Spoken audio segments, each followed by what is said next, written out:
The rot in the floorboards was a familiar scent, a damp, earthy perfume of decay that clung to the thin blanket Mina pulled tighter around her shoulders. Outside, the wind howled a lonely song through the skeletal branches of the blackwood trees, a sound that mirrored the hollow ache in her own chest. It was the night of the full moon. For the rest of the Crescent Horn pack, it was a time of power, of revelry, of running wild and free under the silver gaze of their goddess. For Mina, it was just another night of being less. She was a shifter who could not shift, a wolf without a wolf. In a society that measured worth in the strength of one's beast, the sharpness of one's claws, and the ferocity of one's spirit, she was a walking, breathing void. An omega by default, but less than even that. Omegas served. Mina was simply tolerated. A stain on her family's already tarnished legacy. Her gaze drifted to the small, cracked window pane. Through the grime, she could see the distant bonfire at the heart of the pack enclave, a furious orange eye in the darkness. She could almost hear the laughter, the growls of playful dominance, the thrumming energy of 200 wolves preparing for the hunt. Her sister Iris would be there. Iris, with her beautiful silver coat and her place at the beta's side. Iris, who was everything Mina was not. A bitter lump formed in Mina's throat. She loved her sister, she truly did, but Iris's brilliance only made Mina's own shadows seem deeper. Her parents had died years ago, a tragic hunting accident that the elders still whispered about. A failure that had cast the first stone in the wall of her family's disgrace. Mina's own defect had been the final, damning seal. She pushed herself up from the lumpy mattress, the cold of the floor seeping through the soles of her worn slippers. The tiny, one-room shack at the very edge of the territory was her world. It was a place of ghosts and dust motes dancing in the slivers of moonlight that pierced the gloom. Loneliness was a physical presence here, a second person in the room with cold hands and a whispering voice that reminded her of all her failings. Tonight, it was unbearable. The primal energy of the full moon vibrated in her bones, a cruel echo of an instinct she couldn't answer.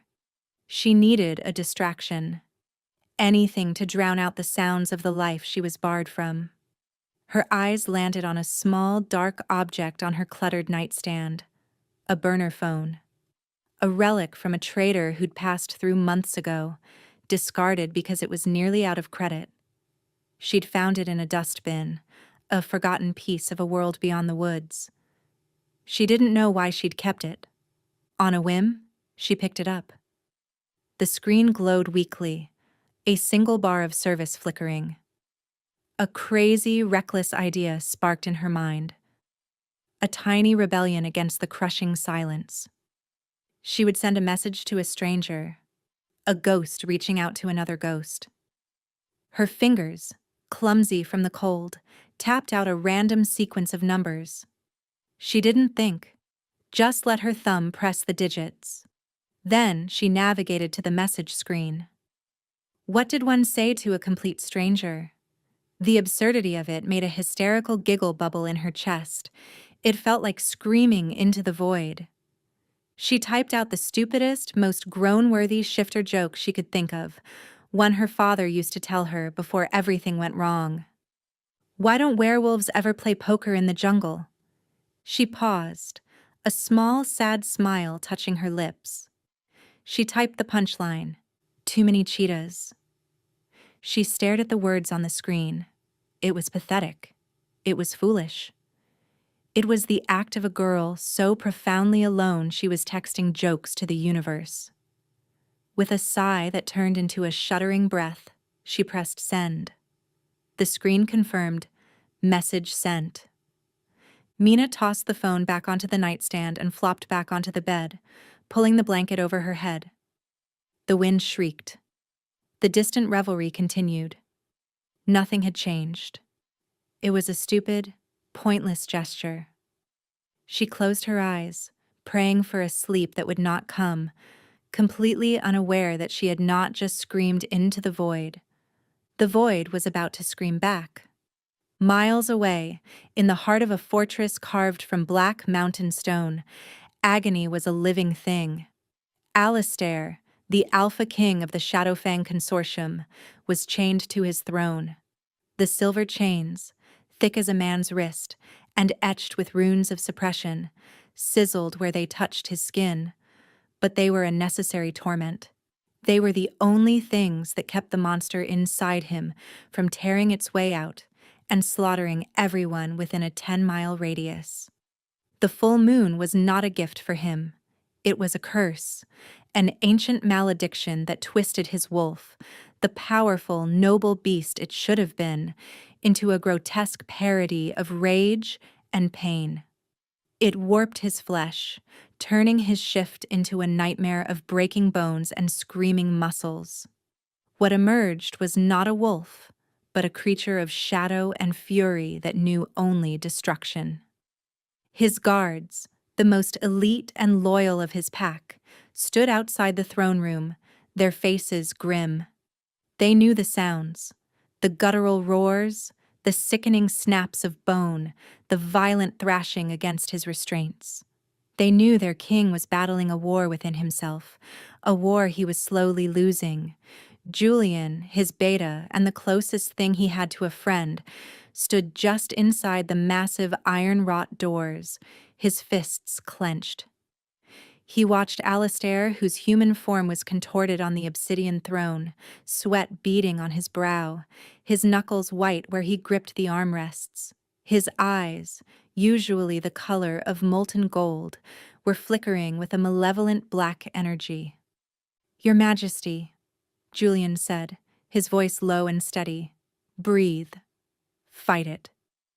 "It grows stronger," Alistair gritted out, each word a shard of glass in his throat. The pain was a fire, licking at the edges of his control, promising the sweet release of oblivion if he would just let go. The beast wanted out. It wanted to hunt. It wanted to kill. He focused on the pain from the silver, letting it anchor him to his humanity. The burning was a dull counterpoint to the volcanic agony of the curse. He could feel his bones beginning to strain, his teeth elongating into fangs. It was happening. He was losing. And then, a sound. A soft electronic chime that was utterly alien in the stone hall of torment. It came from a small, sleek device sitting on a pedestal beside the throne, a satellite phone, encrypted, untraceable. Its number known to only 3 beings in the entire world. A direct line to the king, reserved for matters of apocalyptic importance. Julian flinched, his eyes widening in alarm. Who would dare? Alistair's head snapped up. Through the red haze of his agony, a different kind of fury burned. An intrusion. A violation. He reached out a trembling hand, his fingers brushing against the cool metal of the phone. The screen lit up. A message. From an unknown number. His first instinct was to crush the device, to hunt down whoever had breached his sanctum and tear them limb from limb. But as his gaze fell upon the words, something impossible happened. "Why don't werewolves ever play poker in the jungle?" The words made no sense. They were nonsense.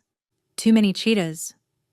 It was a joke, a childish, idiotic joke, and in the midst of the inferno consuming his soul, it was like a single drop of cool water on a raging fire. It didn't extinguish the blaze, not even close, but for one fleeting, incomprehensible second, the pain receded. The beast in his mind, poised to shatter its cage, paused. It was a moment of utter confusion. The sheer, unexpected absurdity of it was a pattern interrupt in the litany of his suffering. The moment passed. The pain crashed back in, but something had shifted. A crack had appeared in the monolithic wall of his agony. A question. Who? Julian! Alistair snarled, the sound more beast than man. He held up the phone. Trace this. Find the source. Now. Julian stared, bewildered. My lord? What is it? An anomaly, Alistair growled, his body shuddering with a new wave of torment. But beneath the pain, a new, cold current of curiosity flowed. I want them. I want them here. He didn't know why. He didn't know if he wanted to kill them or question them. He only knew that for the first time in years, something other than his curse had gotten his full, undivided attention. Julian nodded, snatching the phone. He turned and ran from the room, shouting for the pack's trackers and technicians. Alistair threw his head back and roared, the sound a mix of agony and something else. Something new. A strange, predatory interest. In a hovel miles away, a girl who thought she was invisible had just lit a beacon, and the most dangerous predator in the world had seen it. And he was coming. Mina must have drifted into a shallow, restless sleep, because the sound that woke her was not the wind, but a sharp, authoritative knock on her door. It wasn't the hesitant tap of a concerned neighbor or the familiar rhythm of her sister. This was a sound that held no uncertainty. It was the sound of a command. She sat bolt upright, her heart instantly hammering against her ribs like a trapped bird. No one ever came to her door, especially not after dark, especially not on a full moon. "Who's there?" she called out, her voice trembling. The only answer was another knock, harder this time, rattling the flimsy door in its frame. Fear, cold and sharp, pierced through the fog of sleep. This was wrong. All wrong. Her pack was at the bonfire. The only other people who roamed these woods were rogues or, worse, hunters. She scrambled out of bed, her mind racing. There was nowhere to run. Her shack had only one door and the single, tiny window. She was cornered. Her hand fumbled for the heaviest object on her nightstand. A thick, hard-bound book of old pack legends. It was a pathetic weapon, but it was all she had. The third knock was a blow that splintered the wood around the latch. The door shuddered, and then, with a screech of protesting metal, it was simply pushed open. Two figures filled the doorway, massive silhouettes against the moonlit dark.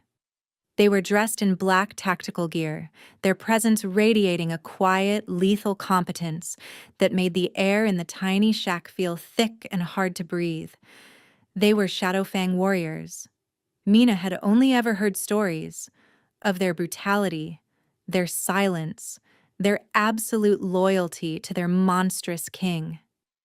Panic seized her, raw and suffocating. Then a third figure stepped between them, and the panic turned to pure, unadulterated terror. He was taller than his guards, broader. He wore no tactical gear, just a simple black tunic and trousers that did nothing to hide the sheer, terrifying power coiled in his frame. His hair was the color of midnight, and his face was all hard planes and sharp angles, beautiful in the way a storm is beautiful. But it was his eyes that held her captive. They were gold, a searing, molten gold that seemed to burn with an inner light, and they were fixed on her with an intensity that stripped her bare. He radiated an aura of absolute authority, a pressure that buckled her knees and stole the air from her lungs. It was him. The stories, the whispers, the nightmares made flesh. Alistair, the Alpha King. He took a step into the room, and the shack seemed to shrink around him. His gaze swept over the pathetic space, the cracked walls, the threadbare blanket, the single sputtering candle, before landing back on her. She stood frozen, the book held weakly in her hand. His nostrils flared slightly, as if tasting the air. A flicker of something unreadable crossed his face. For a terrifying second, she thought he was going to attack, to tear her apart for the sheer offense of her existence. Instead, he spoke. His voice was a low, deep rumble, like stones grinding together in the heart of a mountain. "You sent a message." It wasn't a question, it was a statement of fact. Mina's mind went completely blank. The message. The stupid, pathetic joke.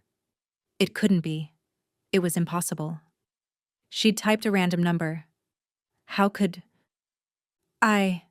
She stammered, her throat dry. "I don't know what you're talking about." Alistair took another step, his golden eyes narrowing. He was so close now she could feel the heat rolling off him. She could smell the scent of pine, ozone, and something else. A dark, musky scent of immense power and a faint, almost imperceptible undercurrent of pain. Her senses, usually dull and unresponsive, were screaming at her. Every instinct she didn't know she had was telling her this man was a predator of the highest order. He gestured with his chin toward the nightstand. The phone. One of his guards moved with silent speed, plucking the cheap burner from the table and handing it to the king. Alistair glanced at it, then back at her. A muscle feathered in his jaw. "Too many cheetahs," he quoted, his tone flat and devoid of any humor. The sound of her own foolish words from his lips was mortifying. It was like having a god read her diary aloud. "It was a mistake," she whispered, her voice barely audible. I typed a number. It was random. I'm sorry." He was silent for a long moment, studying her. She felt like an insect under a lens. Every flaw, every fear, every ounce of her worthlessness laid bare for his inspection. She saw a tremor run through his hand, so slight she might have imagined it, and a flicker of that black energy in his eyes again. He was fighting something. The stories were true. He was unstable, a monster. Her inner calming presence, the one she barely understood, reacted instinctively. A wave of profound empathy washed over her. Beneath the terrifying power, she sensed a chasm of agony. This man wasn't just cruel, he was in constant, excruciating pain. "You will come with me," he said, his voice leaving no room for argument. "What? Why?" The question flew from her lips before she could stop it. Defiance was suicide, but the idea of being taken by him, dragged to his black fortress, was a fate worse than a quick death. "Because you are an anomaly," he said, his golden eyes boring into hers. "And I do not tolerate anomalies I do not control." He turned, his broad back to her, a clear dismissal. "Bring her." Before she could protest further, before she could even scream, the two guards were on her. They moved with an efficiency that was terrifying. One moment she was standing by her bed, the next she was being lifted. A thick cloth bag being slipped over her head, plunging her into a world of rough fabric and suffocating darkness. She was thrown over a hard shoulder like a sack of grain, and all she could hear was the crunch of boots on the forest floor as she was carried away from the only home she had ever known. The journey was a blur of disorientation and fear. The air inside the bag was stale and hot, and the rhythmic jostling of her captor's stride made her stomach churn. Mina lost all track of time. It could have been minutes or hours. She was adrift in a sea of blackness, her only reality the hard shoulder digging into her ribs and the terrifying uncertainty of her fate. Finally, the movement stopped. She heard the groan of massive hinges, the sound of a heavy door closing with a deafening boom that echoed in the sudden stillness. The air changed, growing colder, smelling of stone and old power. She was inside his fortress. The bag was ripped from her head. She gasped, blinking against the sudden light. It wasn't bright, but after the total darkness, The torchlight seemed blinding. She was in a vast hall, the ceiling so high it was lost in shadow. Black banners bearing the crest of a snarling wolf's head hung from stone walls, and the floor was polished obsidian that reflected the flickering flames like a dark mirror. It was less a home and more a mausoleum, cold and imposing. Alistair stood before her, his back to a colossal fireplace where a low fire burned, casting dancing shadows that made him look even more formidable. He had dismissed his guards. They were alone.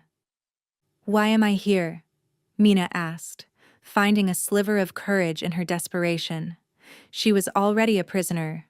What more could he do to her? He didn't answer immediately. He walked to a heavy, carved wooden table and poured a dark liquid from a crystal decanter into a glass. Wine, she assumed. He swirled it, his gaze distant, as if she wasn't even there. "That number you called," he said finally, his voice soft but carrying in the cavernous room. "It is known to 3 individuals besides myself. One is the Alpha of the Northern Ridge. The other is the matriarch of the Sunstone Conclave. The third is my beta. None of them are prone to telling jokes." He turned to face her, leaning back against the table. "So you can imagine my surprise. My security is absolute. My privacy is inviolable. And yet, a wolfless girl in a hovel at the edge of nowhere pierces it with a piece of trash technology and a ridiculous pun." Her blood ran cold. She hadn't just texted a stranger. She had somehow bypassed the defenses of the most powerful and paranoid alpha on the continent. "It was an accident," she insisted, her voice shaking. "A 1 in a billion chance." "I don't believe in chance," he stated flatly. He took a sip of his wine, his golden eyes never leaving her face. "When you stood before me in that pathetic shack, I felt something." Mina held her breath. "The beast within me," he continued, his voice dropping lower. "The one that screams for release every moment of every day. It grew quiet, just for a second, as it did when I read your message." He looked down at his glass, a frown creasing his brow. "It is an unwelcome sensation, and I need to understand it." So this was it. She wasn't a prisoner because she was a threat. She was a curiosity, a lab rat to be studied. The realization was no less terrifying. "I don't have any special powers," she said quickly, trying to make herself as small and uninteresting as possible. "I'm nothing. Just a mistake. My pack. Everyone knows it." "Your pack is a collection of fools who value brawn over all else," he retorted with casual disdain. "They wouldn't recognize a true power if it bit them." He pushed off the table and began to pace, his movements fluid and predatory. "You will stay here. You will be given chambers. You will be fed. You will not try to leave. In return, you will exist near me." The sheer arrogance of the command was breathtaking. He had kidnapped her to use her as a living tranquilizer. "And if I refuse?" she dared to ask. He stopped pacing and turned to her. The air crackled with his power. "Then I will return you to the edge of your forest, and you can take your chances with the rogues that hunt there. Or perhaps your uncle would be pleased to see you return in disgrace, having been handled and discarded by the Shadowfang King. I am sure he would find a suitable use for you." The mention of her Uncle Marcus sent a chill down her spine that had nothing to do with the cold stone hall. Marcus, her father's brother, was the acting head of her disgraced family. He was a cruel, traditionalist brute who saw Mina as a constant source of shame. He had been trying to marry her off to any decrepit old alpha who would have her, just to be rid of her. Alistair's threat was not an idle one. She had no choice. A prisoner in a cold fortress, or a pawn in her uncle's cruel games. Both were cages, At least this one came with food and a room. Fine, she choked out, the word tasting like ash. I'll stay. A flicker of something, satisfaction, relief, crossed his features before being masked again by his cold indifference. Julian will show you to your chambers. He raised his voice slightly. Julian! The beta appeared almost instantly, his expression a mixture of concern for his king and wary curiosity toward Mina. He was younger than Alistair, with a leaner build and intelligent gray eyes. Take her to the Queen's suites in the West Wing, Alistair commanded, turning back to the fire. Julian's eyes widened almost imperceptibly. My lord? The Queen's suites have been sealed for 50 years. Then unseal them, Alistair said without turning around. See that she has whatever she needs. It was a dismissal. The king was done with her for now. Julian gestured for Mina to follow, his face a carefully neutral mask. As she walked away, Mina couldn't help but cast one last look over her shoulder. Alistair stood silhouetted against the flames, a solitary, powerful figure surrounded by shadows. He looked like a king, yes, but he also looked like the loneliest man in the world. And for some reason, that thought scared her more than his anger ever could. The Queen's suites were not what Mina had expected. After the oppressive, martial grandeur of the main hall, she had anticipated a cell, perhaps a slightly more comfortable one, but a cell nonetheless. Instead, Julian led her through a series of corridors to a pair of heavy oak doors, which he unsealed with a large, ornate iron key. He pushed them open, and Mina gasped. The rooms were covered in thick layers of dust and draped in white sheets, like sleeping ghosts. But even in their neglected state, their beauty was undeniable. A large sitting room with a cold marble fireplace, a spacious bedroom with a canopied bed large enough for 4 people, and an adjoining bathing chamber with a sunken tub carved from a single piece of jade-colored stone. Tall, arched windows looked out over a sheer drop, the valley floor 1,000 feet below, dotted with the distant lights of a settlement. The king's mother was the last to reside here, Julian explained, his voice quiet. After her death, he had them sealed. Why is he putting me here? Mina whispered, running a hand over the silken fabric of a dust sheet. This was a place of honor, of reverence. It felt like sacrilege for someone like her to even breathe the air here. Julian's expression was troubled. I do not know. The king has not been himself for a very long time. Your arrival is unexpected. He looked at her, truly looked at her, for the first time. He is not a cruel man, despite what the stories say. He is afflicted. The curse, Mina said, more a statement than a question. Julian's jaw tightened. Be careful what you speak of within these walls. Some things are better left unsaid. He gestured to the room. Servants will be sent to clean and prepare everything. They will bring you food, clothing. If you require anything, you need only ask. He turned to leave, but Mina stopped him. Julian? He paused at the door. Why does the full moon hurt him? She asked softly. For us, for shifters, it's a source of power.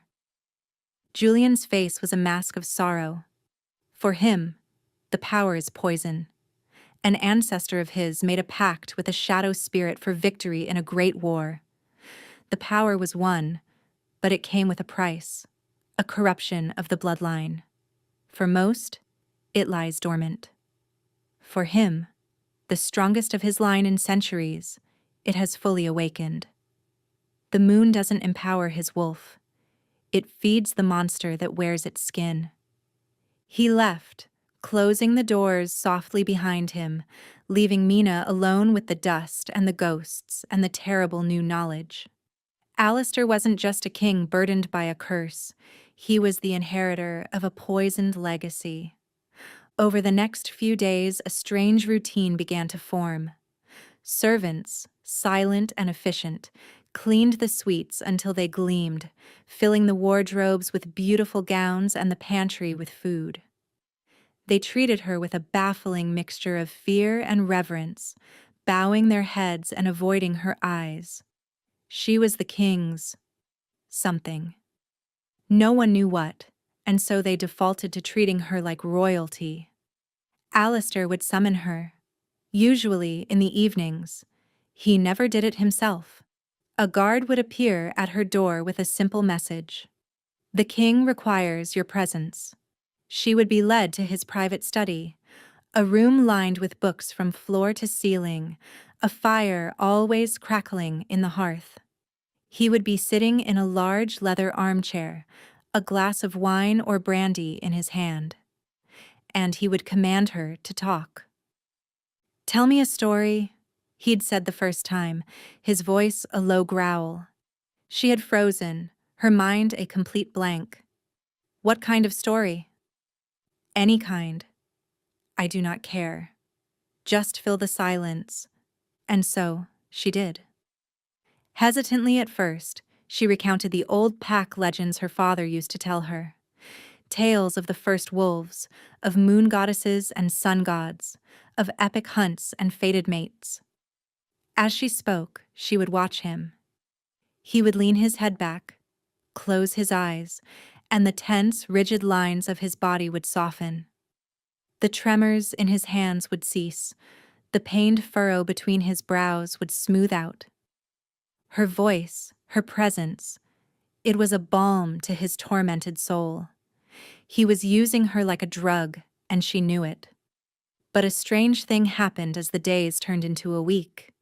She began to not mind. She saw the man beneath the monster, the prisoner inside the king. She saw the profound exhaustion in his eyes, the deep, lonely ache that no amount of power or wealth could soothe. One evening, she finished a story about a wolf who fell in love with a star. Alistair was silent for a long time, his eyes still closed. "There are no such things as fated mates," he said, his voice rough with some suppressed emotion. "There is only power and weakness, and the bargains we make to survive." "I don't believe that," Mina said softly, emboldened by the strange intimacy of their sessions. "I think there's more than that." He opened his eyes, and the full force of his golden gaze hit her. "You are a naive child. You believe in fairy tales because your life has been devoid of anything else." The words were cruel, but his tone lacked its usual bite. It was weary. "Maybe," she conceded, "but fairy tales have kept me alive." "Hope is a kind of power, too." He stared at her, and for a fleeting moment she saw a flicker of something other than pain or command in his eyes. It looked like wonder, and it made her heart skip a beat. The fear she felt for him was slowly, terrifyingly, being replaced by something else entirely. Something far more dangerous. The news of Mina's abduction spread like wildfire through the Crescent Horn pack. It was all anyone could talk about. The wolfless girl, the shame of the pack, taken by the dreaded Shadow Fang King. Most assumed she was dead, a passing amusement for a monstrous tyrant. Her sister Iris was frantic with worry. She pleaded with the pack alpha, a grizzled old wolf named Gregor, to mount a rescue, but Gregor was pragmatic and, frankly, terrified of Alistair. "She is gone, Iris," he said, his voice heavy. "To go after her is to invite the wrath of the Shadowfang down upon us all. We would be annihilated. Her life is not worth the lives of the entire pack." But not everyone saw it as a tragedy. For Marcus, Mina's uncle, it was an opportunity. He stood before the council of elders, his face a mask of performative grief. "My poor niece," he boomed, his voice dripping with false sorrow, "stolen from us." But we must ask ourselves, was she truly stolen? Or did she go willingly? A murmur went through the assembled wolves. She was always different, Marcus continued, planting the seeds of poison, unhappy with her lot. Perhaps the promises of a king, even a dark one, were too much for her to resist. Perhaps she betrayed us. He let the accusation hang in the air. It was a masterful stroke. By painting Mina as a traitor, he could absolve himself of any responsibility for her. Severing the final tie to his disgraced brother's legacy, he could consolidate his own power, positioning himself as the stalwart defender of pack tradition against such weakness and betrayal. "We must be strong," Marcus declared. "We must purge her memory. She is no longer Crescent Horn. She is a creature of the shadows now. Let the shadows keep her." Meanwhile, in Alistair's fortress, Mina remained blissfully unaware of her uncle's machinations. Her world had shrunk to the queen's suites and the king's study. The fear she had initially felt had mellowed into a wary sort of comfort. The castle was quiet, the servants were respectful, and her evenings with Alistair had become the focal point of her existence. She learned to read the subtle shifts in his mood. The clenching of his jaw meant the curse was whispering to him. The distant look in his eyes meant he was lost in painful memories. She learned that he hated the taste of honey but enjoyed the scent of lavender, a fact she discovered when a servant brought her lavender-scented soaps. He had commented on it, his voice rough. "It is pleasant." One night, as she was recounting a rather dull history of textile trading routes she'd read in one of his books, he cut her off. "Stop." She fell silent immediately, her heart fluttering with anxiety. Had she bored him? "Tell me about yourself," he said, his golden eyes intent. "There's nothing to tell," she deflected. "Do not lie to me," he warned, his voice low. "I have shared the nature of my curse with no one but Julian. You know my greatest weakness. I will know something of you." It was a fair trade, in its own twisted way. So, haltingly, she told him. She spoke of her parents, of the hunting accident, of the shame that had followed. She told him about being wolfless, about the taunts of the other children, the pitying looks, the profound isolation. She spoke of her sister Iris, of the love and the jealousy that warred within her heart. She talked for over an hour, laying her pathetic little life bare before him. When she finished, her throat was tight with unshed tears. She expected him to mock her, to call her weak. Instead, he was silent for a long time. Then he rose from his chair, walked over to where she sat on a small ottoman, and knelt before her. The motion was so unexpected it shocked her into stillness. The Alpha King, who commanded legions and made other Alphas tremble, was kneeling at her feet. He reached out, his hand hesitating for a moment before his fingers gently brushed a stray tear from her cheek. His touch was electric, a jolt of warmth that shot through her entire body. His calloused fingers were surprisingly gentle. "No one who endures such a thing is weak," he said, his voice a raw whisper. "They called you wolfless. They were blind. Your spirit is stronger than any beast I have ever known." In that moment, looking into his burning golden eyes, seeing the raw sincerity there, Mina's carefully constructed walls crumbled.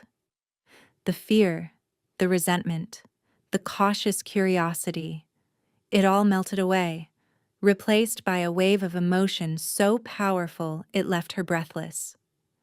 He saw her. For the first time in her life, someone was looking at her and not seeing a defect or a disgrace. They were seeing strength.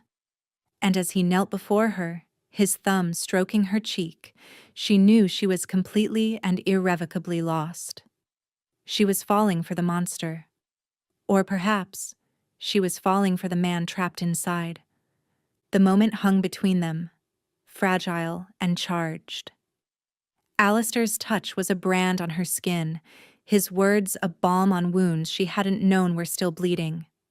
The mate pull, the fated bond that shifters whispered about in legends, was no longer a gentle hum beneath the surface. It was a roaring crescendo, a physical force pulling them together. She could feel his own shock, his own dawning recognition mirroring her own. He pulled his hand back as if burned, a look of turmoil on his face. He rose to his feet abruptly, turning his back on her.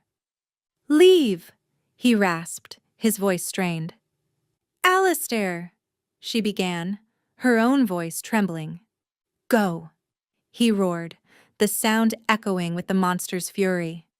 He swept his arm across a nearby table, sending books and a decanter crashing to the floor. Mina flinched back, her heart pounding. The tender moment was shattered, replaced by the familiar violence of his inner battle. She saw his shoulders hunching, his body tensing as if against a great pain.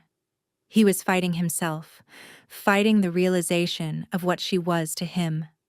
A mate. The one thing his cursed life could never allow. Without another word, she fled the study, her own emotions in a tangled wreck. She ran back to the safety of her rooms, the Queen's suites, that now felt more like a cage than ever before. She collapsed onto her bed, the King's raw declaration of her strength warring with his violent rejection. He saw her, but he didn't want her. The hope that had bloomed in her chest withered into a familiar aching pain. Of course, how could a monster like him ever accept a mate? How could a wolfless nobody ever be a queen? Alistair did not summon her for the next 3 days. The silence from his end of the castle was a heavy, suffocating presence. Mina paced her rooms like a caged animal, her anxiety mounting with every passing hour.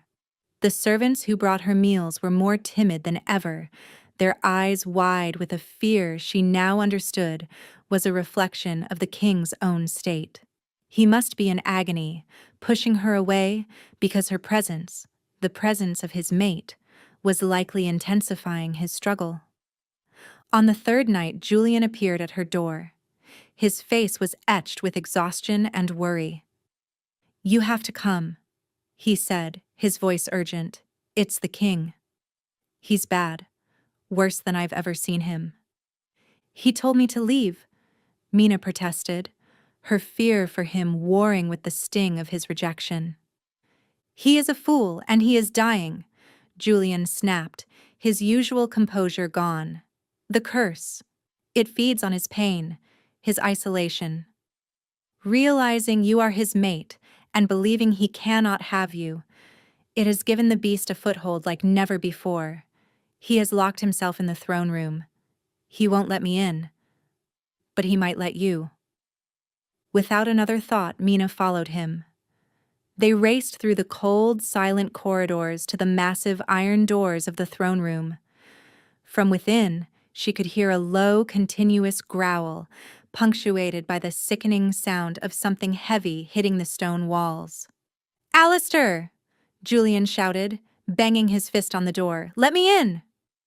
The only answer was a furious roar that vibrated through the thick metal. Mina stepped forward, her heart in her throat. She placed a trembling hand on the cold iron. "Alistair!" she called, her voice soft. "It's Mina. Please, let me help you." The growling inside stopped.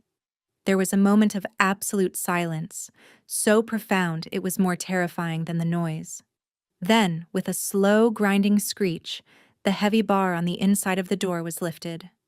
Julian looked at her, his eyes wide with a mixture of fear and awe. "Go," he urged. "You are the only one who can reach him now." Taking a deep breath, Mina pushed the heavy door open and stepped inside. The room was a wreck. Tapestries were torn from the walls, furniture was splintered, and deep gouges scarred the stone floor. And in the center of the room, By the cold hearth stood Alistair. But it was not the man she knew. The transformation was incomplete, a horrific halfway point between man and beast. His form was twisted, elongated. Black fur sprouted in patches on his skin. His hands were tipped with vicious black claws, and his face was distorted into a wolven snout, his fangs dripping with saliva. His golden eyes were gone, replaced by pits of roiling black shadow. The monster was wearing his skin, and it was winning. It turned its head, the shadows in its eyes fixing on her. A low, predatory snarl rumbled in its chest. It took a step toward her, a thing of pure nightmare and rage. Every instinct screamed at her to run, to flee for her life. But looking at the twisted, agonized creature before her, she didn't see a monster. She saw Alistair, trapped inside, suffering an agony she couldn't imagine. Her fear was eclipsed by a fierce, protective wave of love. "Alistair," she said again, her voice shaking but clear. She took a step toward him. "I'm here. I'm not afraid of you." The beast snarled, lunging forward, not to attack, but to slam the doors shut behind her, plunging the room into near darkness, lit only by the slivers of moonlight from the high windows. It wanted her cornered. It wanted her fear. Instead of screaming, she stood her ground. "I know you're in there," she whispered into the gloom. "Fight it. You told me my spirit was strong. Yours is stronger. You are a king, not a monster." She took another step, and another, until she was only a few feet away. She could smell the ozone of its dark power, the scent of his blood and pain. The shadowy creature watched her, its head cocked, confused by her lack of terror. "You are my mate, Alistair," she said, the words feeling truer than anything she had ever spoken. "And I will not abandon you." She reached out her hand. It was the single most terrifying thing she had ever done. Her small, pale hand reached for the monstrous, snarling face. The beast flinched, a guttural growl ripping from its throat. It could tear her arm off in a second, but it didn't. As her fingers made contact with the coarse fur on its cheek, a violent shudder racked its entire body.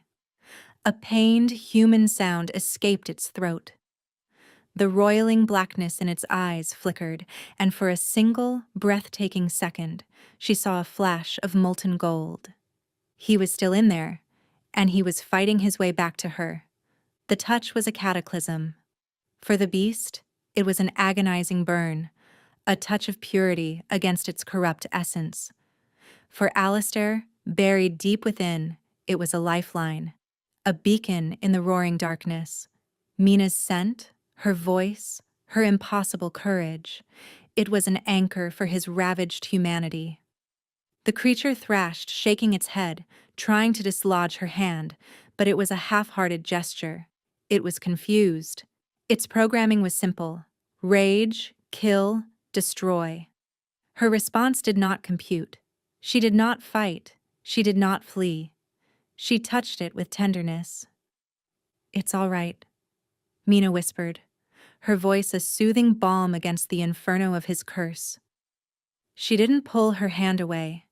Instead, she stepped closer, placing her other hand on its heaving chest. She could feel the frantic, discordant rhythm of its heart, a war drum beating a path to self-destruction. She focused, not on the monster, but on the man inside. She poured all her empathy, all her newfound love, all the strange, calming power she possessed into her touch. She didn't try to fight the darkness. She simply tried to reach the light buried within it. "Come back to me, Alistair," she pleaded. "I see you. I'm not leaving." A loud, agonized howl tore from the creature's throat, a sound of such profound pain and conflict that it brought tears to Mina's eyes. The black fur began to recede. The twisted limbs began to straighten. The monstrous snout shrank back into the hard, familiar planes of Alistair's face. He collapsed, the transformation reversing with brutal speed. He fell to his knees, his human form restored, shuddering violently. He was gasping for air, his body drenched in sweat. Mina dropped to her knees with him, her arms going around him, holding him up as tremors racked his powerful frame. He buried his face in her shoulder, his breathing ragged. His arms came up to wrap around her waist, holding onto her with a desperate strength, as if she were the only thing keeping him from being swept away. "Mina," he rasped, his voice raw and broken. Her name on his lips was a prayer. "I'm here," she sobbed, relief and love washing through her in a dizzying wave. She held him tighter, running her hands through his damp hair, over his back, reassuring both of them that he was real, he was human, he was here. They stayed like that for a long time, kneeling on the cold stone floor of the ruined throne room, clinging to each other in the semi-darkness. The king and the outcast, both stripped bare of their titles, their defenses, their pasts. All that was left was the undeniable, earth-shattering truth of their bond. Finally, he pulled back, his hands framing her face. His golden eyes, clear and vibrant once more, searched hers. They were filled with awe, with pain, with a desperate, burgeoning hope. "How?" he whispered. "No one has ever. It has never." "I told you," she said, a watery smile touching her lips. "I'm not afraid of you." He let out a shuddering breath, his forehead resting against hers. "You should be. I almost killed you." "But you didn't," she countered softly. "You fought it. You came back." He looked at her, his expression one of profound, agonizing conflict. "You are my mate." The moon goddess must have a cruel sense of humor. To grant me the one thing that could save me, only to ensure that my very nature would destroy it. "You won't destroy me," she said with a certainty that surprised even herself. "We won't let it." His gaze dropped to her lips. The air grew thick again, but this time it was not with menace, but with a tension of a different kind. The world narrowed to the space between them, the scent of her skin, the warmth of her breath. The mate pull was an irresistible tide. He leaned in, slow, hesitant, giving her every chance to pull away. But she didn't. She couldn't. She met him halfway, her eyes fluttering shut as his lips finally met hers. The kiss was not gentle. It was desperate, hungry, a collision of two starving souls. It was filled with all the pain of his centuries-old curse and all the loneliness of her entire life. It was a claiming, a surrender, a promise. It was the breaking of one kind of curse and the sealing of another, far more wonderful one. But as they were lost in the rediscovery of each other, a new threat was gathering, one that had nothing to do with ancient magic and everything to do with mortal greed. Julian's frantic banging on the door broke them apart. "My lord! Alistair! Riders are approaching, banners of the Crescent Horn Pack, and they are not alone. They fly the flags of the Stonecrest and Red River Alphas as well. It's an army." Alistair stiffened, pulling away from Mina, his face instantly hardening back into the mask of the warrior king. He rose to his feet, pulling her up with him. "Marcus," he snarled, her uncle. He had not just cast her out, he had used her as a pretext for war. He had rallied rival packs Alistair had subjugated or held in a tense alliance, to challenge his rule. "They're saying you're a monster, that you stole and murdered an innocent from their pack," Julian yelled through the door. "They are demanding justice. They are calling for your head." Alistair looked from the door to Mina, his golden eyes blazing with a cold, protective fury. The tender, vulnerable man was gone, replaced by the predator. "He didn't come to rescue you," Alistair said, his voice a low growl. "He came to use your death to seize my throne." The fortress, once a place of silent torment, sprang to life with the grim efficiency of a disturbed hornet's nest. The deep horns of the Shadowfang watchtowers bellowed across the valley, a challenge and a warning. Warriors in black armor moved with disciplined haste along the battlements, their eyes scanning the approaching force. Alistair led Mina from the throne room, his hand securely in hers. He did not let her go. Julian met them in the corridor, his face pale but resolute. "They've made camp at the base of the mountain pass," Julian reported, falling into step beside them. 3 packs united. At least 500 warriors. Marcus of Crescent Horn is their spokesman. "He is a dog barking for bigger masters," Alistair growled. "Stonecrest and Red River have chafed under my rule for years. They see this as a chance to break my consortium. They use the girl's honor as a shield for their ambition." He glanced down at Mina, his grip tightening. "They think me weakened, distracted." "Are you?" Julian asked quietly, his gaze flickering to Mina. Alistair's answer was a cold smile that held no warmth. "They have made a fatal error. They have not distracted me. They have given me something to fight for." He paused, turning to face his beta. "Take her to the royal bunker. Seal it. No one gets in or out until I give the order." "No," Mina said, her voice ringing with unexpected strength in the stone hallway. Both men stopped and stared at her. "Mina, this is not a debate," Alistair said, his tone hardening. "You will be safe." "Safe and useless," she countered, pulling her hand from his to face him fully. "Alistair, listen to me. They are using my name as their justification. If I hide, it proves their point. It makes me a victim, a ghost. But if I stand with you, it shatters their narrative." "They will try to kill you," he snarled, his protective instincts overriding all else. "Let them try," she said, her chin high. "You think my spirit is strong? Let me show you. I spent my whole life hiding. I will not hide now. Not when it matters." Julian looked between them, a slow look of admiration dawning on his face. He had only ever seen his king command and be obeyed. He had never seen anyone, man or woman, stand up to him like this. Alistair stared at her, a war raging in his eyes. The king wanted to lock her away. The man, the mate, saw the fire in her spirit that he had just praised. He saw the wolf she didn't have, burning brightly in her soul. To deny her, this would be to deny the very thing he had fallen for.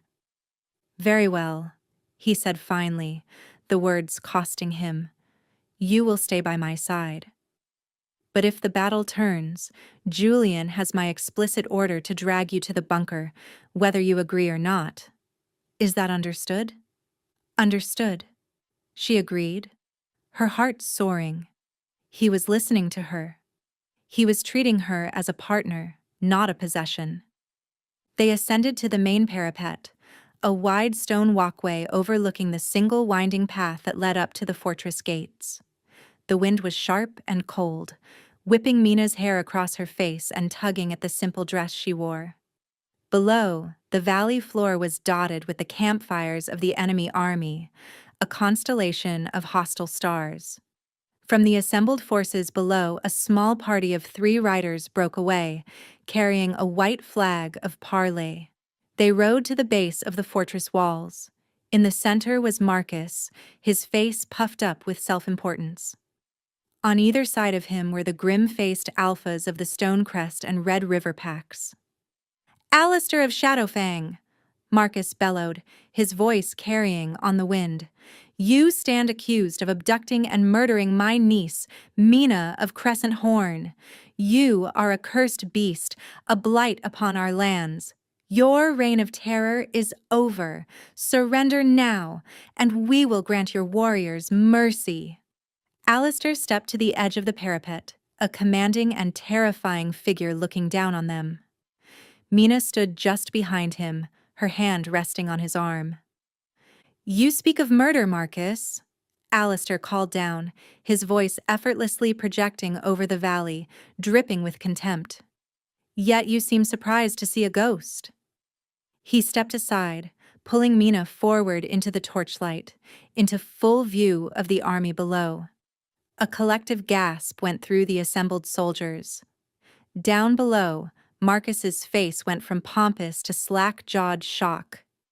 His entire justification, the lie he had built his alliance on, was standing on the wall beside his enemy, looking very much alive. And not just alive, she was standing there willingly, her hand on the Monster King's arm. "Mina?" Marcus sputtered, his voice losing its booming confidence. "What is this trickery? Has he enchanted you, child?" Mina stepped forward, her fear a cold knot in her stomach, but her voice, when she spoke, was clear and steady. "There is no trickery, uncle," she called down, her voice carrying with surprising force. "And I am no longer a child. King Alistair did not abduct me. He saved me. He saved me from a life of shame and scorn in a pack that values only what it can see. He has shown me more honor and respect in 2 weeks than you have shown me in my entire life." She looked past him, to the hundreds of warriors listening. "You have been led here on a lie. Your alphas have joined my uncle's personal vendetta. The Shadowfang King has broken no laws. He has committed no crime. Your war is with a phantom." Her words struck home. Murmurs rippled through the army. Warriors looked at each other, then at their alphas, their expressions now laced with doubt. The righteous fire of their cause had been doused. The Red River Alpha, a hulking brute named Fen, snarled, "She is bewitched! The beast's mate, it is a stain on all of us. Attack! Slay the monster and his whore!" He had overplayed his hand. Calling a fated mate a whore was a deep insult to the moon goddess herself. The doubt in the army curdled into unease. Alistair smiled, a true predator's smile this time. "You have heard the Luna," he boomed, his voice resonating with power. He was publicly naming her, claiming her, in front of them all. "She stands with me. I am the rightful king of this territory, and you stand upon my lands with weapons drawn. You were given a chance to leave in peace. You have refused. So you will leave in pieces." He turned, his eyes blazing with golden fire. "Archers!" With a single word, the battle began. But Mina had already won the first, most important victory. She had taken their reason and turned it to ash. The first volley of arrows from the fortress walls was not aimed to kill. They were warnings, fired with pinpoint accuracy to land just in front of the enemy line, a shower of deadly rain that kicked up dirt and sent horses rearing. It was a display of discipline and power. Alistair was showing them this was a fight they could not win. But the rival alphas were committed. Pride and ambition had blinded them. With roars of fury, Fen of Red River and Boren of Stonecrest ordered the advance. The army surged forward, a wave of fur and steel, charging up the narrow mountain pass. "You wanted to stay," Alistair said to Mina, his voice a low rumble beside her ear. "Now you will see what a real battle looks like." He pushed her gently but firmly behind a thick stone merlon. "Stay here. Do not move." He drew his sword, a magnificent blade of dark rippling steel, and the king was gone, replaced by the general. His commands were sharp, precise, and instantly obeyed. Catapults launched massive stones that crashed into the charging ranks, sending bodies flying. Archers unleashed volley after volley, their arrows finding their marks in the tightly packed warriors below. The battle was brutal and one-sided. The Shadowfang warriors were better trained, better equipped, and defending a superior position. The narrow pass created a bottleneck, a kill zone where the attackers' superior numbers meant nothing. Mina watched in horror and awe. She had never seen such violence. The air filled with the sounds of screaming men and dying wolves, the clash of steel, the roar of alphas. Yet, through it all, she felt a strange calm. Her place was here. Her fate was tied to the man who commanded this storm of death with such lethal grace. The battle raged for what felt like an eternity.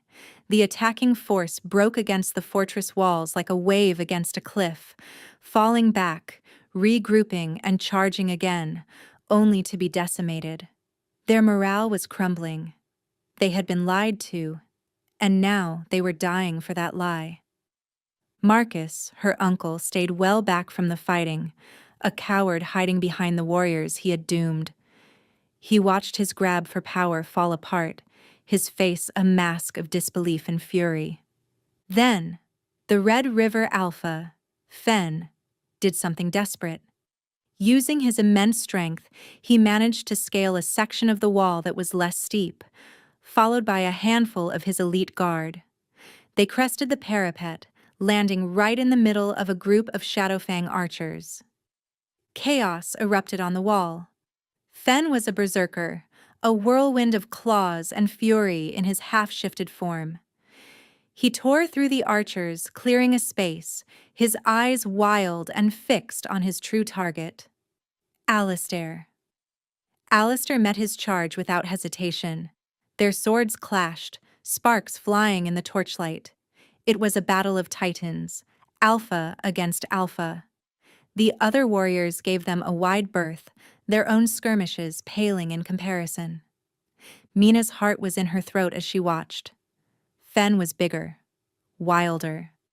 But Alistair was faster, more skilled, his every move economical and deadly. Still, the fight was taking its toll. Alistair was still recovering from his battle with the curse. A slight slowness, a fractional hesitation, was all Fen needed. The Red River Alpha fainted high, then kicked Alistair's legs out from under him. Alistair went down, his head hitting the stone with a sickening crack. Fen roared in triumph, raising his sword for the killing blow. Time seemed to slow down. Mina saw the sword begin its descent. She saw Julian fighting his way toward them, but he was too far. There was no one to stop it. Without thinking, she moved. She darted from behind the Merlon, grabbing a fallen Shadowfang banner from the ground. The wooden pole was heavy and awkward, but adrenaline gave her strength. "No!" she screamed, and with all her might, she swung the heavy banner pole like a club, aiming for the back of Fen's knees. The blow connected with a wet crack. It wasn't enough to fell the massive alpha, but the surprise and the sudden sharp pain made him stumble. His killing blow went wide, his sword scraping harmlessly against the stone inches from Alistair's head. That 1 second was all Alistair needed. He rolled, sweeping his legs out and hooking Fen's ankle, pulling him off balance. The giant alpha crashed to the ground. In a single fluid motion, Alistair was on top of him, his own sword pressed against Fen's throat. The battle on the wall stopped. Everyone stared. Fen looked from the blade at his throat to the small, wolfless girl standing over him, panting, still holding the broken banner pole. He had been brought down not by the king, but by the king's mate. The humiliation was absolute. "The battle is over," Alistair said, his voice cold and clear. He looked out over the wall at the remaining forces, who had faltered, seeing their alpha defeated. "Go home. Tell them what you saw here today. Tell them the Shadowfang King has his Luna. Our reign has just begun." He pressed the blade, and the Red River Alpha's life ended with a gurgle. The remaining attackers on the wall threw down their weapons in surrender. Below, the army broke, its spirit shattered. They fled, a disorganized rabble, leaving their dead and their foolish ambitions behind. Alistair rose, his eyes finding Mina's across the blood-soaked stone. He walked to her, ignoring the surrendering enemies, ignoring Julian, who had finally reached him. He stopped in front of her, his face unreadable. She thought he would be angry. She had disobeyed him. She had put herself in mortal danger. Instead, he reached out and gently took the splintered banner pole from her hands, letting it fall to the ground. He cupped her face, his thumbs wiping away the grime and a stray drop of blood that wasn't hers. "I told you to stay put," he said, his voice a low, rough whisper. "You were in trouble," she whispered back, her body starting to tremble as the adrenaline faded. A slow smile spread across his face. It was the first true, unguarded smile she had ever seen from him, and it transformed his harsh features into something breathtakingly handsome. "So I was," he said.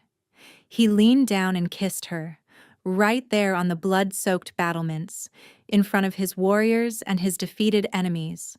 It was not a desperate kiss this time. It was a kiss of triumph, of gratitude, of profound, soul-deep love. It was a king kissing his queen, his savior, his mate. In the aftermath of the failed siege, a new order began to settle over the mountain.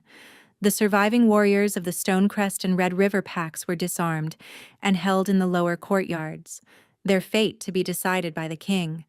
But there was one prisoner Alistair wished to deal with personally.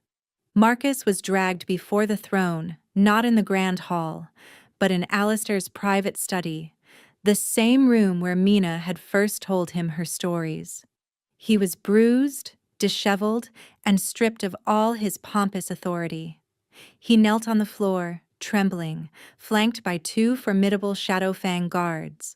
Alistair sat in his large leather armchair, a glass of brandy in his hand, looking as calm as if he were discussing the weather. Mina stood beside his chair, her hand resting on his shoulder. Her presence was a silent statement of power that Marcus could not fail to understand. "You cost me a great deal of time and resources, Marcus," Alistair began, his voice deceptively mild.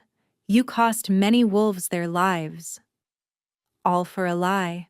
All for a pathetic attempt to climb over the bodies of your family to gain a little standing."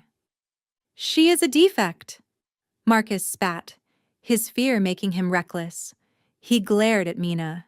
"She shamed our bloodline. I did what was necessary to cleanse our family's honor." "Honor?" Alistair laughed, a cold, humorless sound. "You speak of honor, you who would use your own niece as a sacrificial lamb for your ambition? You who would lie to your allies and lead them to their deaths? You have no honor. You are a parasite." Alistair leaned forward, the mildness vanishing from his expression, replaced by the icy fury of a king. "Mina is the Luna of the Shadowfang. She is my mate. By insulting her, you have insulted me. By threatening her, you have signed your own death warrant." Marcus paled, his eyes wide with terror. "Mercy, your majesty. I beg you, I was wrong." "Mercy is a courtesy, not an obligation," Alistair said coldly. He glanced up at Mina. "His fate, however, is not mine to decide." Mina's breath caught. She looked from Alistair's impassive face to her uncle's terrified one. This was her tormentor, the man who had made her life a living hell, who had just tried to have her and the man she loved killed. "She has no say," Marcus shrieked. "She is a wolfless runt." "She is your queen," Alistair corrected him, his voice dropping to a deadly whisper, "and you will address her as such." Mina stepped forward, her heart pounding. She looked down at the man who had caused her so much pain. She could ask for his death. Alistair would grant it in a heartbeat. The thought held a certain grim satisfaction, an eye for an eye. But as she looked at him, cowering and pathetic, she felt no triumph, only a profound pity. He was a creature of the system that had hurt her, a man so defined by its cruel rules that he couldn't see anything beyond them. To kill him would be to become like him, to answer cruelty with cruelty. My whole life, Mina said, her voice quiet but firm, I was told that strength was about claws and teeth and the power to dominate. But I learned something else in this castle. I learned that true strength is about resilience. It's about empathy. It's about building things up, not tearing them down. She looked at Alistair, and he gave a subtle, almost imperceptible nod. He trusted her judgment. She turned back to Marcus. Killing you would be easy, but it would solve nothing. It would just be more of the same violence that has defined our world for too long. She took a deep breath. You will be stripped of your rank and titles. You will return to the Crescent Horn Pack not as a leader, but as an Omega. You will spend the rest of your days serving the pack you tried to lead to ruin. You will learn what it is to be powerless. You will learn humility. That is my judgment. Marcus stared at her, his mouth agape. It was a fate worse than death, to be stripped of everything he valued, to live out his days in service and shame, judged by the very defect he despised. Alistair smiled faintly. A wise and fitting sentence, he said. He gestured to the guards. Take him away. See that the Luna's command is carried out. As Marcus was dragged away, still sputtering in disbelief, Alistair rose and took Mina in his arms. I would have killed him for you, he murmured into her hair. I know, she whispered back, leaning into his strength. But that's your way. This is mine. He pulled back to look at her, his golden eyes soft. It seems your way is becoming mine. With the external threats neutralized and her personal demons vanquished, there was only one thing left to do. The next evening, Alistair gathered the entire Shadowfang pack in the Grand Hall. He stood on the dais before the throne, with Mina by his side. For centuries, my bloodline has carried a curse, he announced, his voice ringing with power and a new, raw honesty.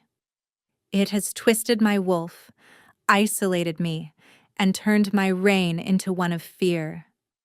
I ruled from the shadows because I was a creature of them. He paused, his gaze sweeping over his stunned warriors. No more. My mate has shown me a different path. She has faced the monster inside me and did not flinch. Her courage has broken the curse's hold. Her strength is not of the claw, but of the heart.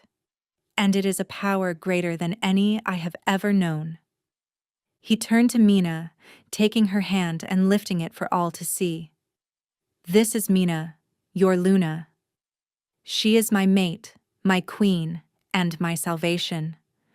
From this day forward, the Shadowfang pack will not be defined by its ferocity alone, but by its heart. We will be a bastion not just of power, but of justice. This is my decree. He then lowered his head, exposing his neck to her in the most sacred gesture a shifter could make. The offering of the mating bite. It was an act of ultimate trust and vulnerability. Tears streamed down Mina's face as she leaned in. Her own canines, usually small and human, elongated slightly, a faint echo of the wolf she didn't have. She bit down gently on the space where his neck met his shoulder, marking him as hers, just as he had marked her with his love and acceptance. A jolt of pure energy, warm and golden, shot between them, sealing their bond. The pack erupted into a thunderous roar of approval, a sound of loyalty and celebration that shook the fortress to its foundations. The wolfless girl from the edge of the woods was now a queen, beloved and powerful in her own right, forever bound to the king she had saved from his own darkness. 1 year later, the fortress of the Shadowfang was a different place. The black banners still hung in the great hall, but now they were interspersed with new ones of silver and gold, symbols of the moon and the sun, of the union that had transformed the pack. Laughter could be heard in the corridors, and the scent of baking bread often mingled with the old smells of stone and steel. The reign of fear had given way to an era of respect, Alistair's strength tempered by Mina's compassion.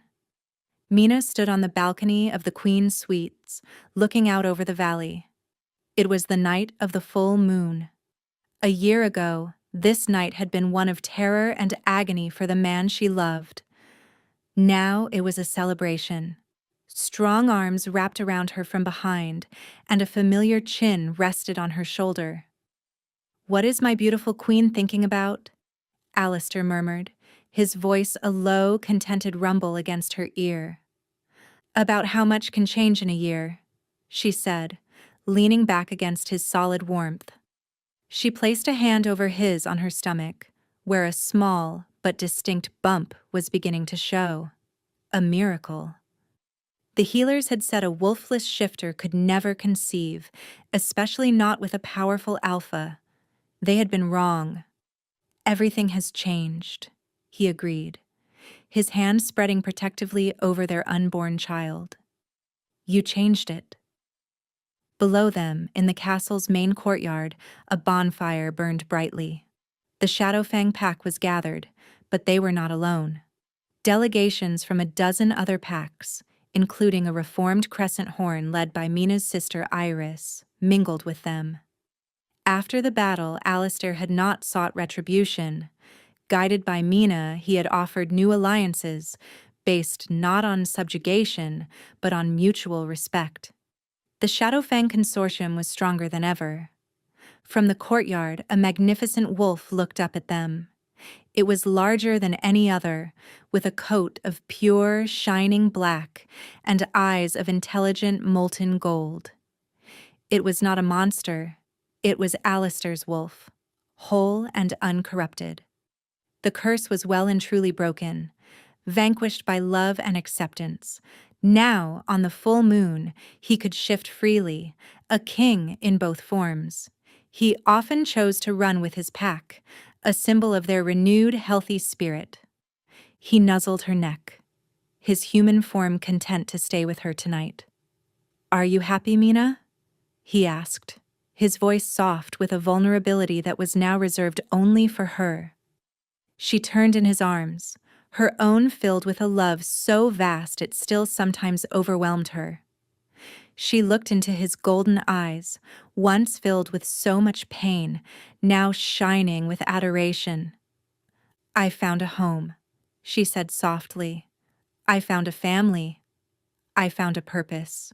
She rose on her toes and kissed him gently. "I have never been happier." He smiled, the beautiful, unguarded smile that was hers alone, and kissed her back. A long, slow kiss full of promises kept, and a future filled with light. The wind still sang through the mountains, but it was no longer a lonely sound. It was a lullaby for a healing kingdom, for a king who had found his heart, and for the wolfless Luna who had shown them all the true meaning of strength.